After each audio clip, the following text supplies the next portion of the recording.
Ladies and gentlemen, as President and Vice Chancellor, it is my pleasure to welcome you to Western and to our university's 306th Convocation.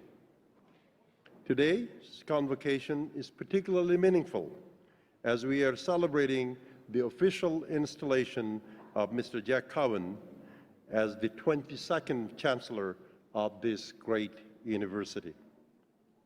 The office of the Chancellor is a very important one in the university community. Our Chancellor serves as a spokesperson for the values and aspirations of the university and as a model of community leadership for our graduating students. Jack, the Western community is deeply honored to welcome you as our new Chancellor. As part of the celebrations, we are delighted to have so many friends and distinguished visitors with us this morning.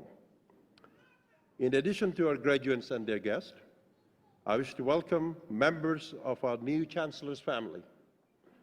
In particular, your lovely wife, Jack, Mrs. Sharon Cowin, and I might add with great delight that Sharon herself is an alumna of our university, and of course other members of the Cowin family. We are pleased that members of our own Board of Governors and Senate, as well as representatives from other Canadian universities, colleges, and organizations have joined us on this day of celebration. I call upon Mr. Hani Hassan, Vice Chair of the Board of Governors, to announce the election of the Chancellor and to administer the declaration of election and oath of office.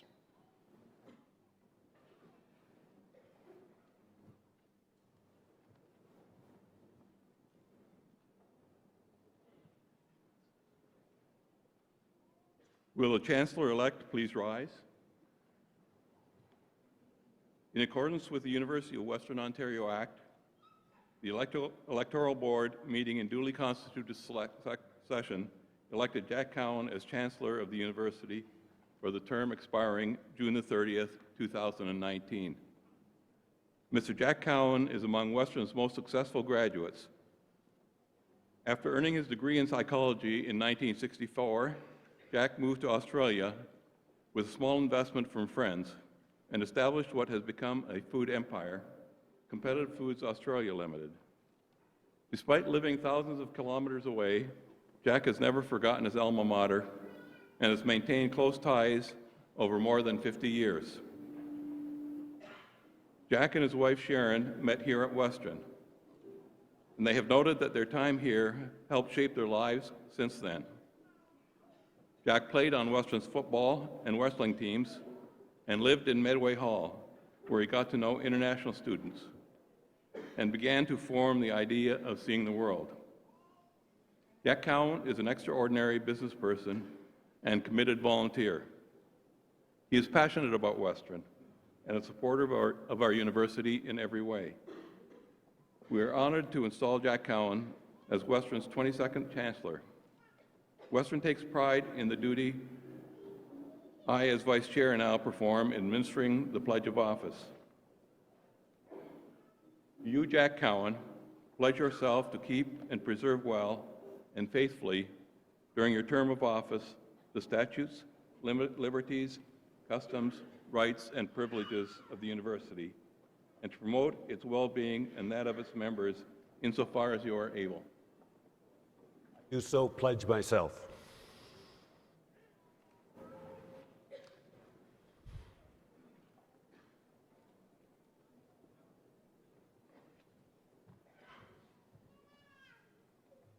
As Vice Chancellor of the University and Chair of Senate, I now install you, Jack Cowin, in the office of Chancellor, and by virtue of the authority vested in me, charge you with the responsibilities pertaining to that office. I now ask the Secretary of the Senate to robe you in the official gown and cap of the Chancellor of the University of Western Ontario.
Where am I going to read? Right here. She's going to present it to you. Yep.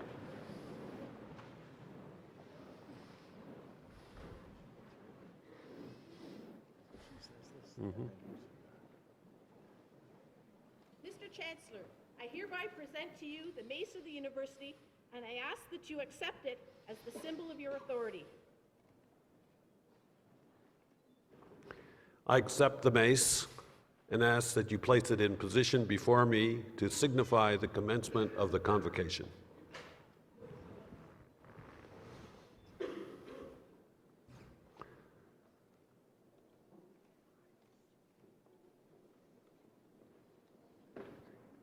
Now what do I do?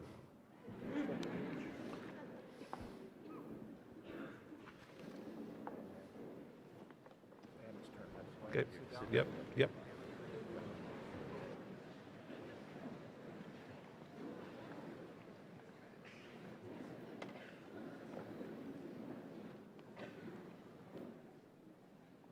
It is now my pleasure to invite the official visitors representing our sister institutions across Canada and other organizations to come forward and offer greetings to Chancellor Cowin. The Chief Public Auditor will introduce the representatives.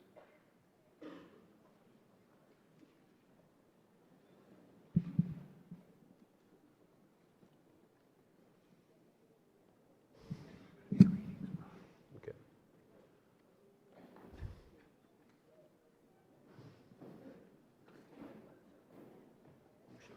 Okay. Representing King's University College, Dr. David Sylvester. Thank you very much. Great. Thank you. Great. That's good. Thank you.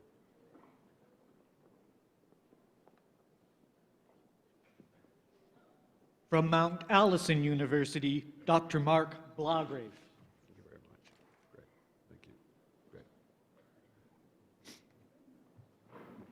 Representing McMaster University, Dr. Jane Toswell.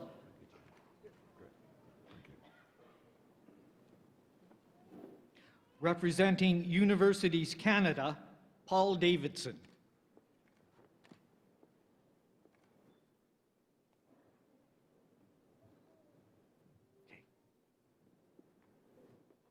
And representing the Memorial University of Newfoundland, Dr. Wael Hadars.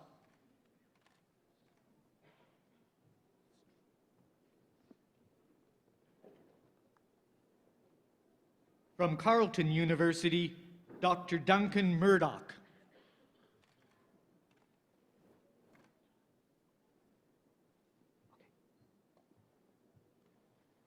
Representing the Western Alumni Association, John Aberhard.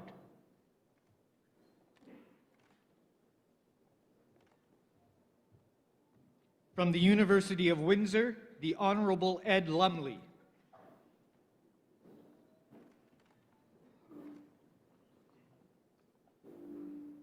Representing Western's University Students' Council, Sophie Helpert.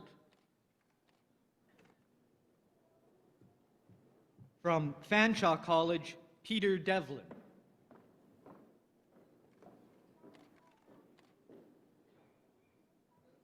Representing the University of Prince Edward Island, Chancellor Don McDougall.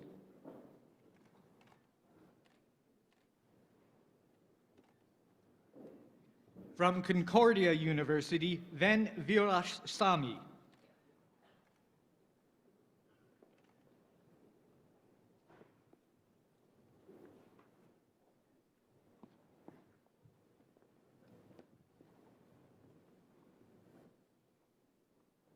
It is now my pleasure to invite our new Chancellor. On behalf of all of us assembled here today, I would like to invite our Chancellor, Jack Cowin, to address Convocation.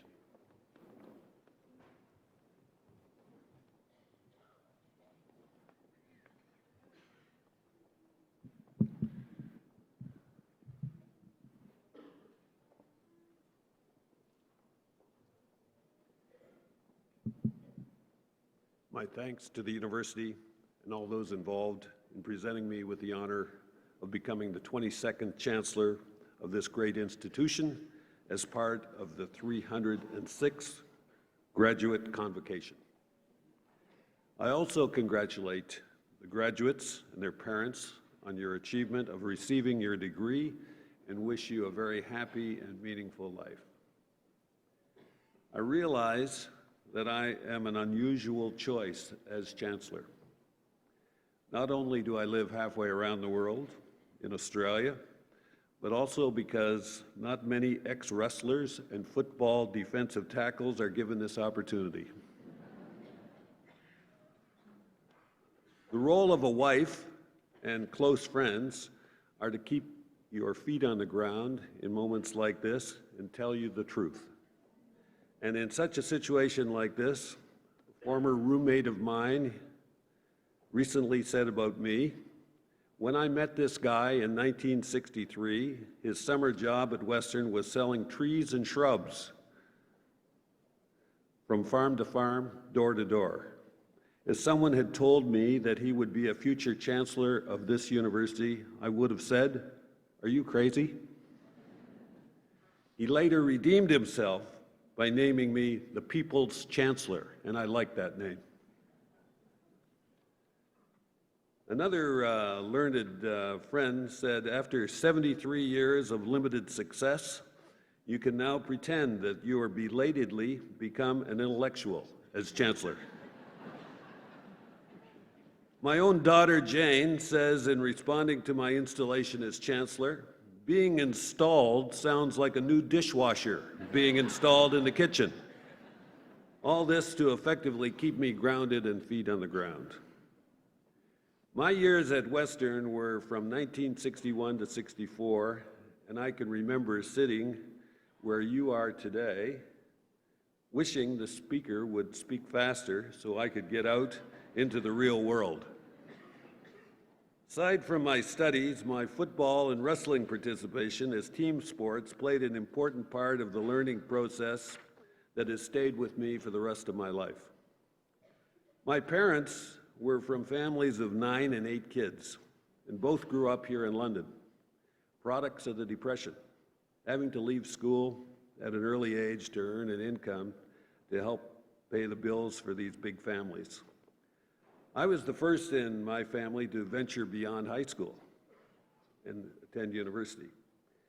My first memory of Western was as a 10-year-old standing at the back of the old J.W. Little Stadium watching Mustang football games with my dad in a world that seemed somewhat mysterious and not guessing that one day I would attend this university myself. One of my boyhood dreams was to somehow, somewhere, get into my own business and control my own destiny. As a kid, I had paper route, cut lawns, shoveled snow for neighbors, and when I arrived at Western, I had a summer job, as I said, selling trees and shrubs from farm to farm. I'd never been on an airplane until I finished for a job interview on graduating and made my first trip to Australia 4 years later to explore a business opportunity that a couple of high school friends had alerted me to. I was married, had a house, 6-month-old child, mortgage, no money to speak of, and I paid a $1,000 deposit on a food franchise business and was about to lose it if I couldn't raise the money to get started.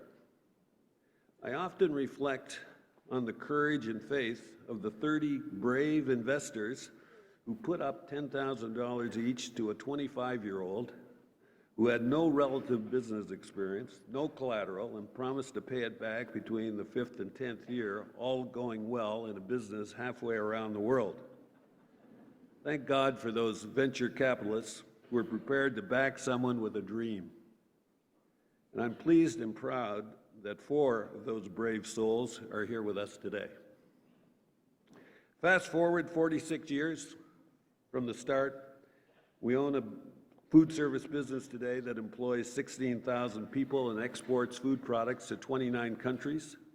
I'm also chairman and largest shareholder in a public company that has a market capitalization of over $4 billion and provides another 20,000 jobs and does business in 6 countries.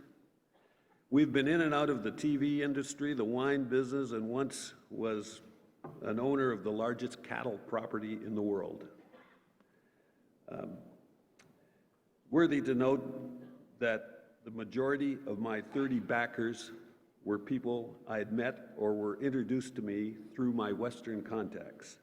And I remain grateful for the support and your faith in me. Otherwise, I'd probably still be shoveling snow somewhere nearby. I loved my years here at Western, and I look back with fine memories, with gratitude for what it has given me in life. And I've learned that life is largely about relationships and how you make them work successfully. As you heard, I met my wife Sharon here at Western in my second year. We've been married for 49 years, have 4 kids that I'm very proud of, and 12 grandchildren. We're sorry that they're unable to be with us here today, as they're very good breeders and have many young children and commitments that they've had to do in Australia. Sharon, who I pay tribute to, has done a great job of raising our children while I've been slaying dragons and chasing a dream without a complaint of our life down under. She was somewhat of an adventurer herself and had to make a decision between me and Crossroads Africa. I'm not sure whether she made the right decision, but she did. Lots of complaints about me, but never one about our relocation, about my being frequently missing in action. And she has been a constant source of support and a devoted companion over those last 49 years. I think it's important to remember where you came from and who helped you get to where you are in life. Although we live as far away from London, Ontario as you physically can, we never really cut the apron strings with our Canadian friends and family, and home will always be home wherever you wander. As someone coming into the academic world in this role from the world of commerce, I've learned some interesting things about Western. We've got a number of stakeholders, as you know, the students and alumni, faculty, staff, administration, governors, and the leadership.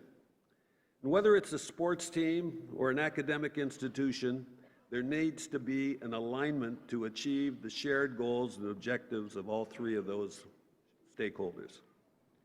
Recognizing my limitations in this role, my primary objective as Chancellor is to try and endeavor to assist in gaining this alignment between these 3 groups so as to develop a culture of cooperation, and with that shared understanding of what we want this university to become, assuming all 3 shareholders have a shared goal of pursuit of excellence. I'll just read you a quote. Excellence is never an accident. Excellence is never an accident. It is always the result of high intention, sincere effort, and excellence in execution. It represents the wise choice of many alternatives. Choice, not chance, determines your destiny. Those words were written by Aristotle in 384 BC, and not much has changed in the last 2,500 years. Our challenge going forward for Western is to achieve what we'll need to be focused on. How do we attract the brightest students from around the world in a competitive market? How do we attract and recruit and retain the best faculty in the world? How do we fund the above to make it a reality?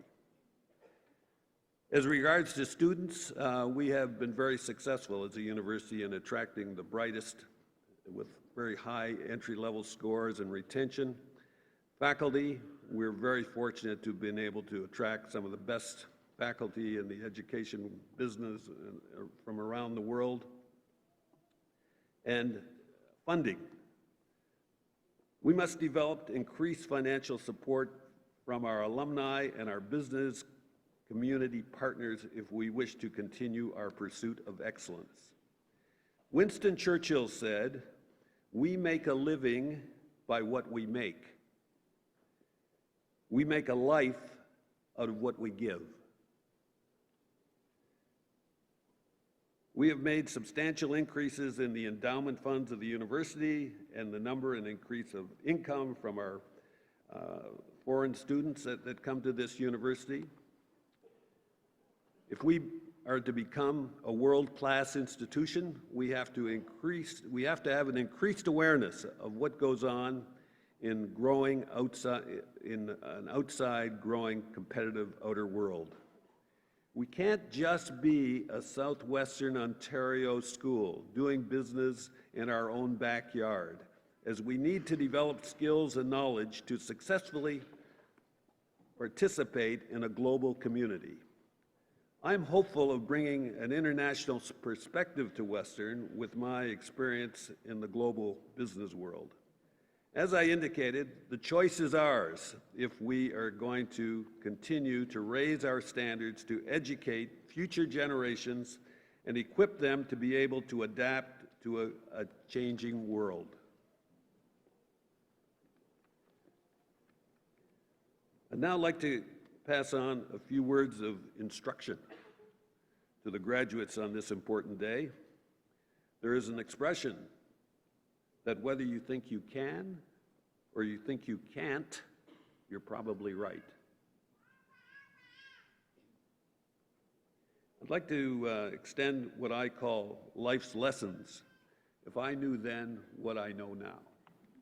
Share these with you. I've listed out what I call my top 10. Number 1, look after your health. If you lose it, nothing else matters. Number 2, if you lose your integrity, no amount of success will be meaningful. If you're unable to look yourself in the mirror, you'll never be happy with the results. Number 3, control your own destiny. The most satisfied people I know have control over their own lives and affairs. We are all seeking independence to do what we want to, when and where we want to. Have a dream of where you want to go. Number 4, be prepared to take some risks in life. Life is an adventure and challenge. When you're young, you can afford to fail. When you're old, you need the stimulation. There are some caveats to risk. You don't have to bet the farm. You spread the risk. Home runs are not necessary. Singles and doubles will get you there. You don't wait until the dogs are barking at the door to do things. Banks don't hand out umbrellas when it's raining. And when they pass the cookies around, take some, as they will not be passing them around when you want or need them. Number 5, make savings some money a compulsory habit. Keep some powder dry. Have an opportunity fund or capacity to raise money so that you can move when the right deal or proposition presents itself to you. With new ideas, be prepared to test, model, prior to a boots and all commitment, step by step rather than all in the nose to win. Number 6, never, never, never give up if you think you're right. Showing up eventually eliminates 85% of the competition who won't go the distance. The flip side is don't die on your sword, seeking a mission impossible. Be prepared to cut your losses when necessary. Number 7, don't get caught up in your own self-importance. Try and be humble, even if you don't believe it. Be able to laugh at yourself. Have a bias for action. If you don't swing the bat, you will never hit the ball. Be prepared to back yourself in your abilities. You are special. Be the best you can. Number 9, we're almost there. Focus. Be a rifle, not a shotgun. Be aware of diversions and distractions from the main game. Pay attention to the big stuff. Delegate the mundane. Delegate, but don't abdicate. Finally, number 10. Life is about dealing with people. You can solve the biggest problems if you can maintain a smile and a sense of humor. Try and surround yourself with smart people who complement your skills. Finally, find a tolerant husband or wife who can appreciate your search for success and fulfillment and not be threatened by it, but rather rejoice in your effort to succeed. In closing, I have 2 final wishes. One is for Western to win the National Football Championship this year to celebrate their new Chancellor's appointment. Go Stangs! Yeah. Number 2, My mother, who resided in London, died 15 months ago at the age of 94. She would have been very proud to be here today. I hope she's tuned in from heaven and has enjoyed it. Thank you.